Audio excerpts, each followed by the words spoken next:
Hi everybody, this is Matt Johnson and Jay McCarrol from the movie Nirvana, the band, the show, the movie, and we're here to talk about the movies that inspired this movie and things that we stole from. Watch this. Hold on to your butts! The talented Mr. Ripley. You know, this movie influenced the first iteration of our movie, but still our respect and reverence for this movie, I think, is really fun in the way it plays characters off of each other in the very sort of Machiavellian, almost pseudo-sexual way. And I think the reason we both love Ripley is that you have Damon, Law, Paltrow, and Philip Seymour Hoffman all giving very straight line reads. Like they're not trying to be funny ever, and yet you like everybody. To us, it's one of the funniest movies we've ever seen in our lives. When Hoffman's starting to put it together and he's in his apartment. Right, where the characters clearly know. Yeah. They clearly know that something is going on with one another. These are major spoilers if you haven't seen it. Damon is like, well, that's it. Me and Dickie are going to fall in love. And then that's when Dickie says, you know, I think I'm done with the trumpet. I'm going to get into the drums. I'm thinking of giving up the sax! What do you think about the drum?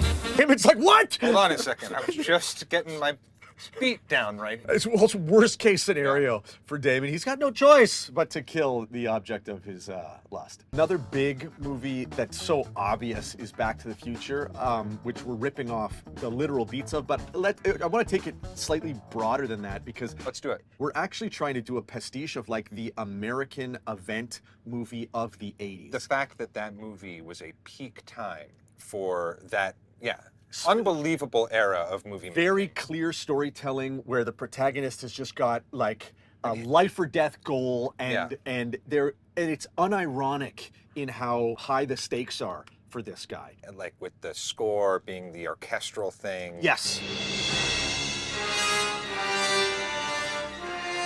Well, the feeling that movies are magic, they have a religious element to them when you're a kid. When you go to the movies and you see something, you're like, whatever this is, I want to be this. Wanting the media to consume you is something that these characters really get subconsciously sucked into, to the point where they become characters in their own movie in a kind of unknowing way. So if these movies are at all interesting to you and you want to see every single one of these references tied up in one gigantic comedy, come check out Nirvana, the band, the show, the movie in theaters this Friday across the country. Bring a date on Valentine's Day if you want to test your relationship, because I guarantee if you go to this movie on a first date and you both love it, you will get married. But it may also be the last time you see this person.